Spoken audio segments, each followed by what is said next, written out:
Well, thank you for taking the time to kind of chat with me today. I have just a list of questions for you.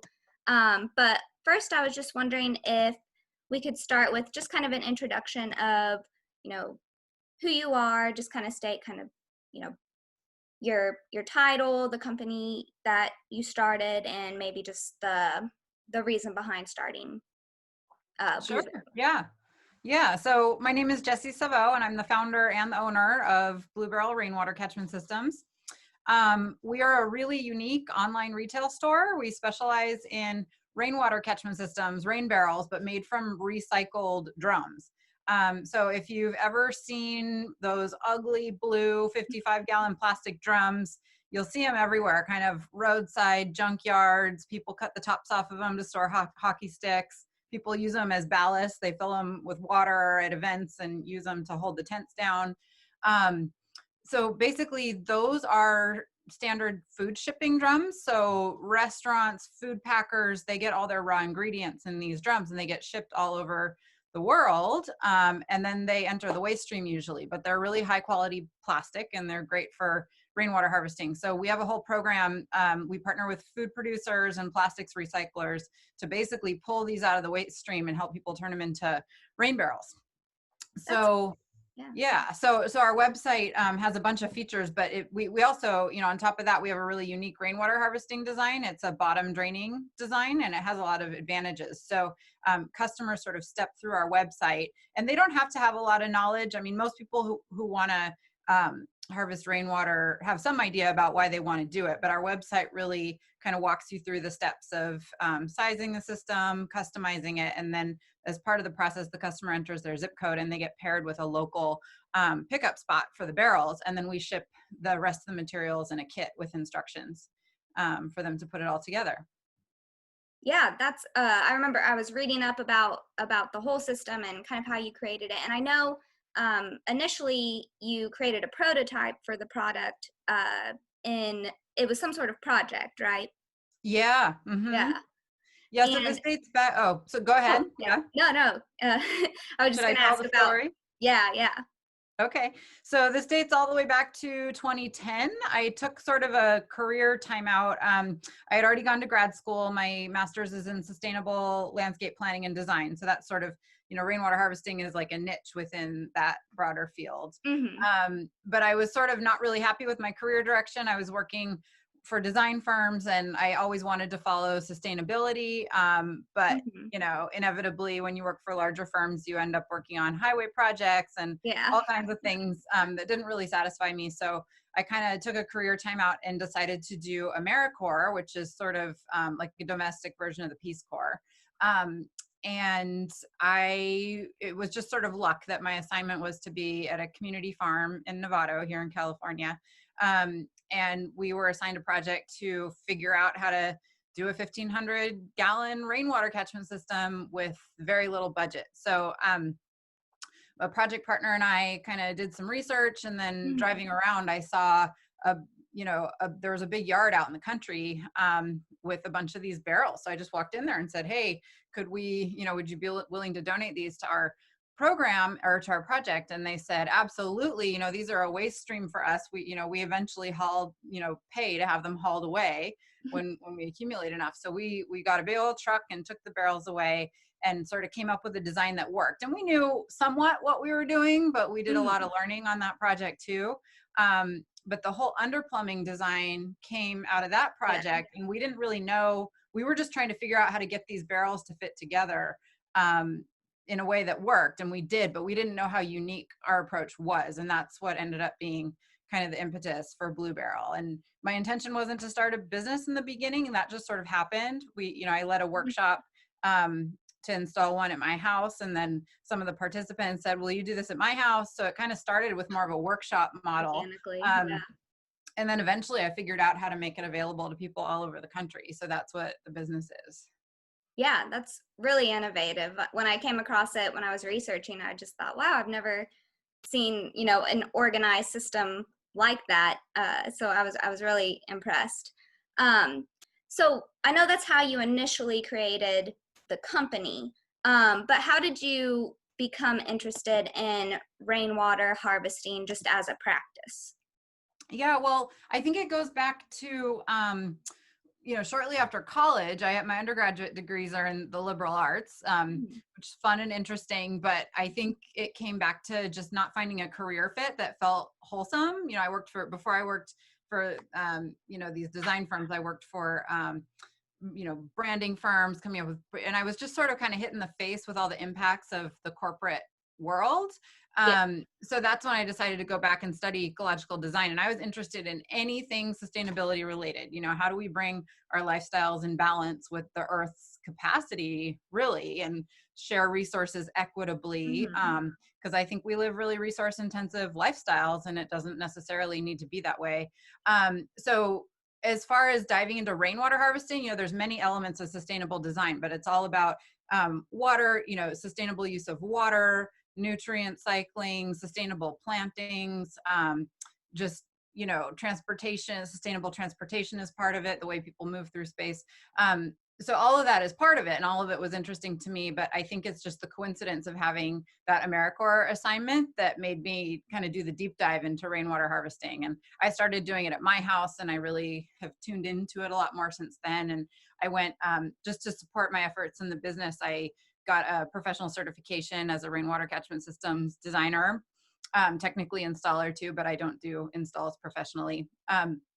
So that's kind of how it started. There was a lot of coincidence to it. The pieces sort of fell together. It was like all the ingredients were there, and then I just had to kind of put it all together, and make it work as a business. Mhm. So then, why do you believe rainwater and rainwater harvesting is vital to becoming more self-sufficient?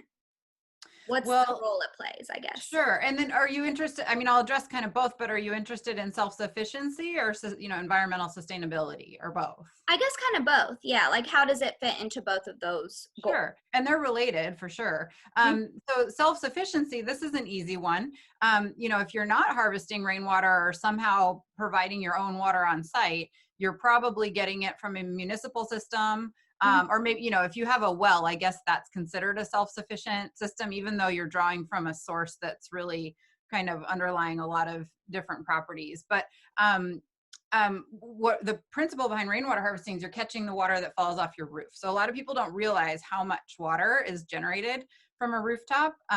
Just 1,000 square feet of rooftop surface, which would be a very small dwelling by today's standards, generates 600 gallons of water for every inch of rain that falls on it.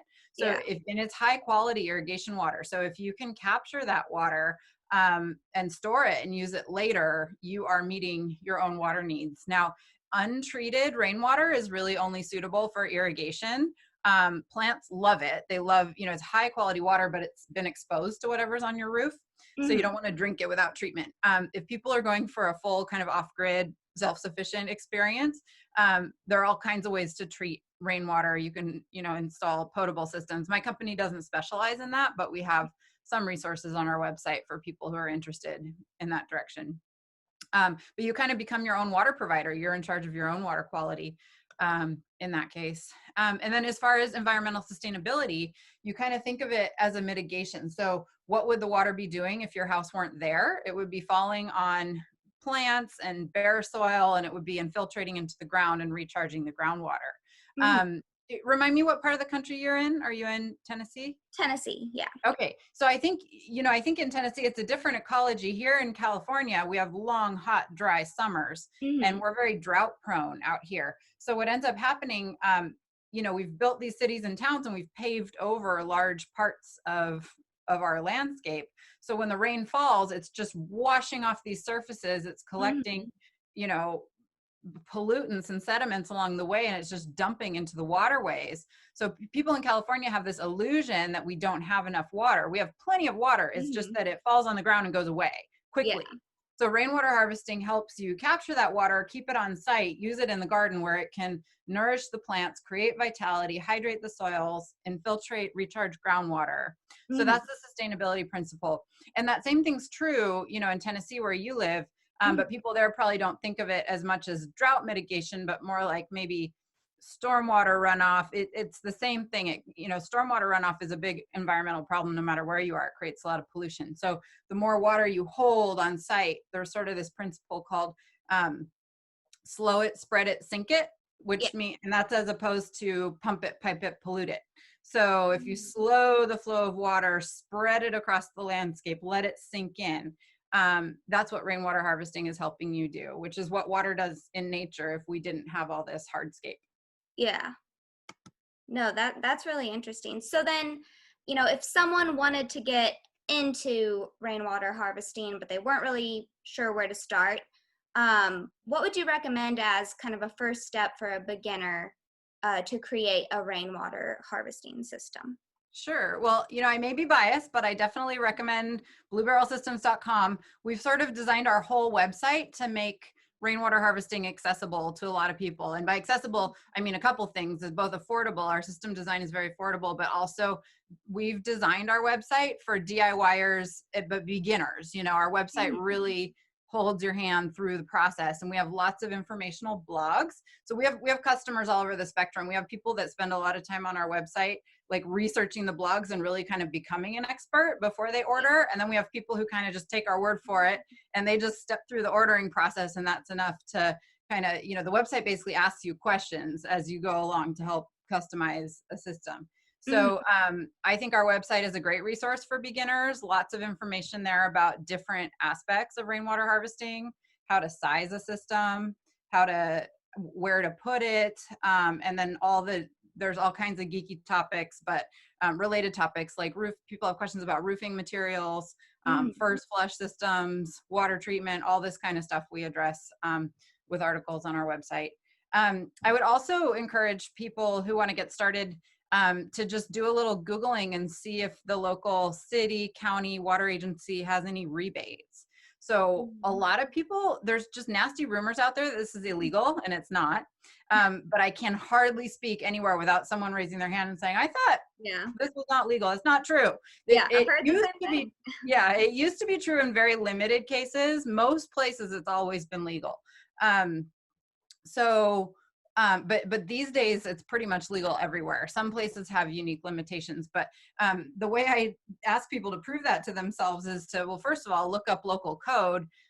They won't find anything that outlaws it, but what's easier to look up than legal references is rebates. So if your city or county is incentivizing it, then you can be pretty darn sure it's not illegal, right? So just any local city, county resources. A lot of water agencies recognize the environmental benefits to water quality and water supply. So they'll incentivize it or at least provide informational resources. So I recommend that too. That's awesome.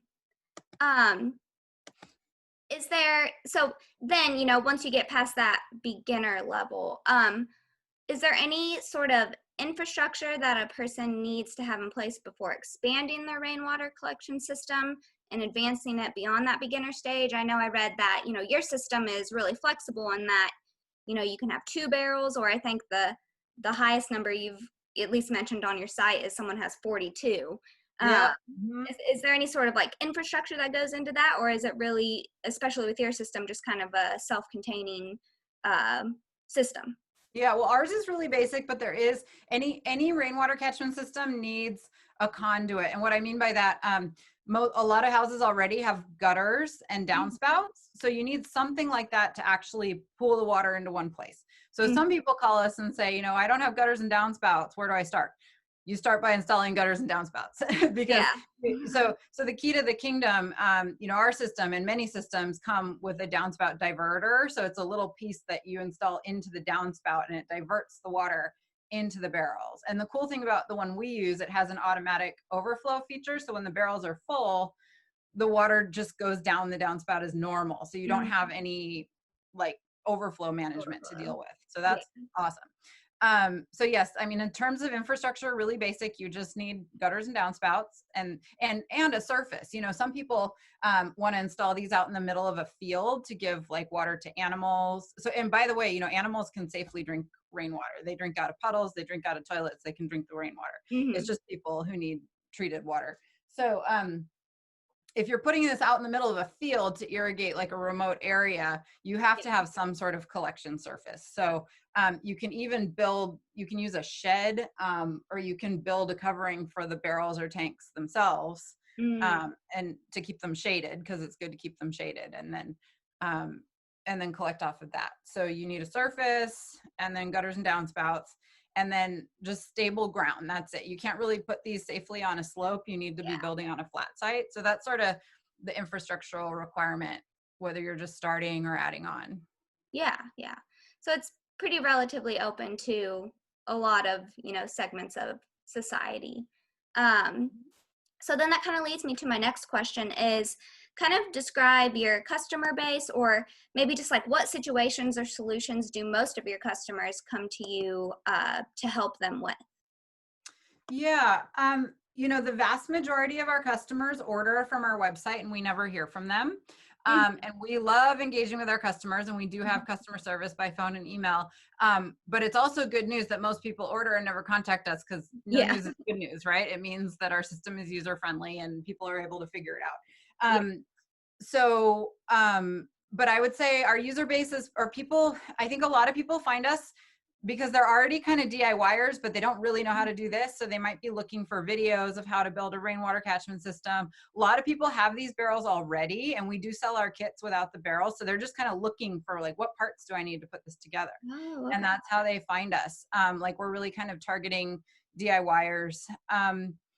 But in terms of like the questions people ask when they contact us at this time of year, we actually answer a lot of questions about gravity fed irrigation systems.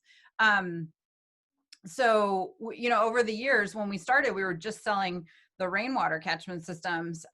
But pretty quickly, once you have a rainwater catchment system, your next question is, great, I have all this water, how do I distribute it? So Yeah, we, over time, sort of developed a subspecialty in gravity fed drip irrigation, and we have a lot of compatible equipment that works with that. So I think people are able to pretty much answer most of their questions about rainwater harvesting by looking at our website, but then they end up asking us more detailed questions about which drip kit is right for me, and can I distribute it this far, and how many rows do I, just kind yeah, of detailed questions about their drip irrigation layout. yeah, yeah. So are most people probably using it for gardens and not and then like others are using it for storing water, and then they're treating it in some way for other purposes like bathing or cooking? Yeah, I think the vast majority of our customers use it for garden irrigation. And Oh, that's most of the information we provide. It's the lowest hanging fruit. It's the safest use of the hmm, water, and it doesn't require any treatment. yeah. Um, and then in a climate like ours, California, it's hard to store. I mean, it's possible, but with you need much larger tanks. It's hard to store enough water to meet an entire household's water demand in Hmm. California, because we have, a 6-month dry season. Yeah, Um, in Tennessee, it would be much easier. You could get away with it with a yeah, much smaller storage system. So most people where I live are not trying to meet their entire household need. They're just trying to mitigate some of their water use, reduce their water bill, collect high quality water for the plants. So yeah, vast majority garden irrigation. We do get questions from people wanting to store emergency water. So, yeah, and we sell used barrels. So, we're not selling them for the purposes of drinking water, but we'll tell people they can kind of research treatment methods and decide what they're comfortable with. But we don't, it's a liability for us to get too deep into advising about that. yeah, yeah.